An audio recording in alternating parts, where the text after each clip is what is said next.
Selamat berjumpa kembali umat Tuhan yang terberkati dalam acara renungan harian masa Prapaskah GKI Wiyung Royal Resident. Sebelum kita akan membaca Alkitab, mari kita bersatu dalam doa mohon penyertaan Roh Kudus. Ya Allah, sumber firman yang hidup dan yang kekal, ketika kami akan membaca dan merenungkan firman-Mu yang tertuliskan dalam Alkitab, maka tolonglah kami dalam Roh Kudus-Mu ya Tuhan, agar kami mampu mengerti apa yang Kau maksudkan dalam kebenaran firman-Mu itu. Dan bahkan dalam pertolongan Roh Kudus-Mu ya Tuhan, kami dimampukan untuk melakukan kebenaran firman-Mu itu dalam hidup sehari-hari kami. Tolonglah kami ya Roh Kudus. Dalam Yesus Kristus, kami mohonkan doa kami ini. Amin. Bacaan kita hari ini terambil dari surat Ibrani pasal yang ketiga ayat yang keempat.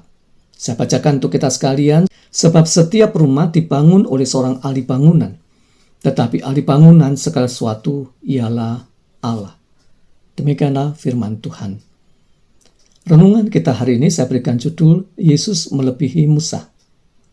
Umat Tuhan, hampir setiap kita memiliki seorang tokoh idola. Entahkah itu orang tua kita, entahkah itu seorang artis, seorang tokoh masyarakat, atau bahkan seorang tokoh dalam dunia cerita atau dalam dunia fiksi. Dan apa yang biasanya kita lakukan? Biasanya kita akan memposisikan diri kita untuk meniru tokoh idola tersebut. Saya ingat ketika saya masih remaja, sempat mengidolakan seorang tokoh fiksi yaitu Superman. Mengapa saya mengidolakan dia? Sebab saya melihat dia memiliki kekuatan super yang luar biasa. Dia mampu mengalahkan banyak orang-orang jahat dengan begitu luar biasanya. Tetapi persoalannya adalah tubuh saya tidak sekekar Superman. Saya krempeng.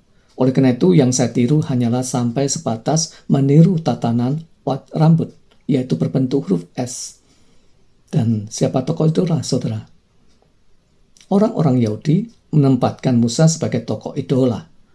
Namun kalau kita mau mencoba perhatikan dalam bacaan kita secara utuh dalam Ibrani pasal yang ketiga, maka kita menemukan dengan begitu apiknya penulis surat Ibrani ingin memberikan alternatif yang lain sebagai tokoh idola mereka.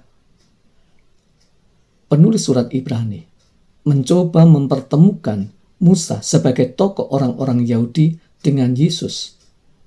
Musa memang dikenal sebagai seorang nabi yang menuntun bangsa Israel keluar dari Mesir menuju ke tanah perjanjian. Apa yang dikerjakan oleh Musa bukan perkara yang mudah memang, mengingat karakter orang-orang Israel yang tegar tengkuk. Oleh karena itulah kalau dalam bacaan kita dalam ayat yang keempat dikatakan, inilah yang dimaksudkan Musa adalah sebagai seorang ahli bangunan yang sedang dan telah membangun sebuah rumah, yaitu masa depan orang-orang Israel di tanah perjanjian itu. Meskipun demikian, Bapak Ibu dan saudara-saudara yang kasih Yesus Kristus, Musa memang betul telah menghantarkan orang-orang Israel menuju kepada tanah perjanjian. Tetapi, mari kita perhatikan apa yang tertuliskan dalam bacaan kita, Ibrani pasal ketiga, yang kelima dan keenam. Dengan begitu apiknya, penulis surat Ibrani memperlihatkan posisi Musa dalam melakukan tugasnya untuk menghantarkan bangsa Israel menuju kepada tanah perjanjian hanyalah sebagai seorang pelayan. Tetapi itu sangat berbeda dengan Yesus. Yesus bukan melakukan pekerjaannya menghantarkan keselamatan umat sebagai seorang pelayan, tetapi sebagai anak yang memiliki kuasa lebih. Dari ayat ini kepada kita sekali lagi ingin diperlihatkan bahwa memang benar Musa telah melakukan karya yang luar biasa dalam menuntun umat Israel menuju tanah perjanjian. Tetapi bukankah itu semuanya dari kepercayaan Allah kepada Musa sebagai pelayan dia? Tetapi tidak demikian halnya dengan yang dikerjakan oleh Allah dalam Yesus Kristus. Yesus sebagai anak Allah melakukan karya yang jauh lebih luar biasa. Dia bukan hanya sekedar menuntun, tetapi bahkan dia mempersembahkan dirinya menjadi penebusan di atas kayu salib bagi umat manusia. Sehingga setiap orang yang percaya kepada dia tak hanya mendapatkan tuntunan menuju kepada keselamatan, melainkan bersama dengan dia, yaitu Tuhan Yesus Kristus, duduk dalam kerajaan Allah. Itulah sebabnya kepada setiap kita diajak untuk meletakkan iman percaya kita dalam karya penebusan Kristus di atas kayu salib, yang kemudian diteguhkan di dalam kebangkitannya dari kematian. Memang benar, Dalam kehidupan kita, dalam dunia ini, kita mengalami banyak pergumulan, banyak persoalan, banyak tantangan, banyak sakit penyakit. Dan bukankah itu juga yang dialami oleh orang-orang Israel dalam perjalanan mereka keluar dari tanah Mesir menuju kepada tanah perjanjian? Ada banyak hal yang begitu pahit yang dialami oleh orang-orang Israel. Namun mereka disertai oleh Allah. Bukan hanya dalam tiang awan dan tiang api, tetapi juga bentuk burung, dalam bentuk mana. Dan sejatinya itulah juga yang dilakukan oleh Allah atas kita. Allah menyertai kita. Allah setia atas kita. Dan karena itu kepada setiap kita diajak untuk tak pernah berputus asa, sebagaimana orang-orang Israel di padang gurun yang mudah berputus asa.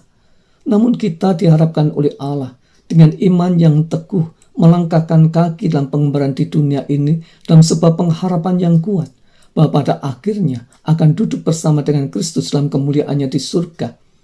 Dan apa yang kita lakukan dalam masa-masa prapaskah saat ini, yaitu melalui berpuasa atau pantang, maka bila itu kita tempatkan sebagai latihan iman kita untuk menaruh harap kepada kasih pertolongan Allah yang janjinya ya dan amin itu.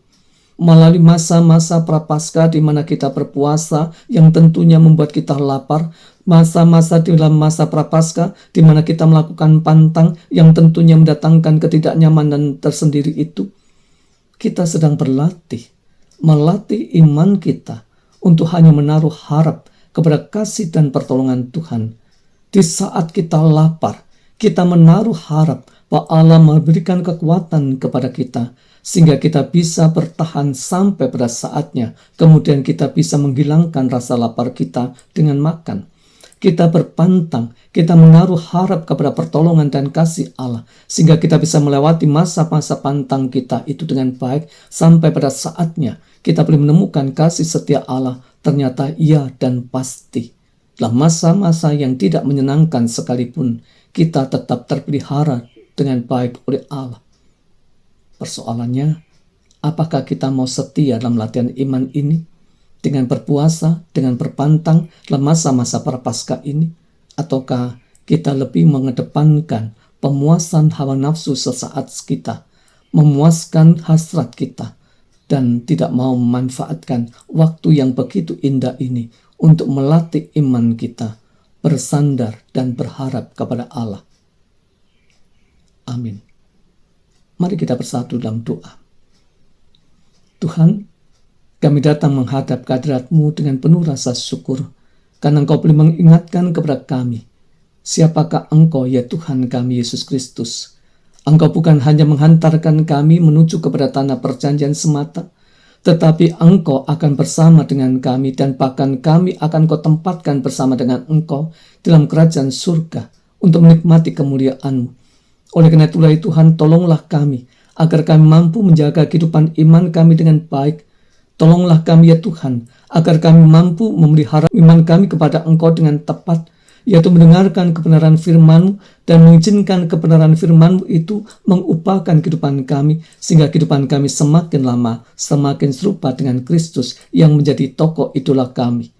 Allah Sang Penyelamat yang hadir dalam dunia untuk menebus dan menyelamatkan kami dalam derita sengsaranya di atas kayu salib, dan yang kemudian boleh bangkit dari kematian itu. Tolonglah kami ya Tuhan, agar kami mampu mempercayakan hidup kami dalam tangan kuasa-Mu. Tolonglah kami ya Tuhan, agar kami bisa menjalani sepanjang hari ini dengan terus menaruh harap akan pertolongan-Mu. Dalam Kristus Yesus, oleh karena itulah kami serahkan doa dan diri kami pribadi lepas pribadi. Amin. Selamat menghayati masa Prapaskah. Tuhan Yesus memberkati kita.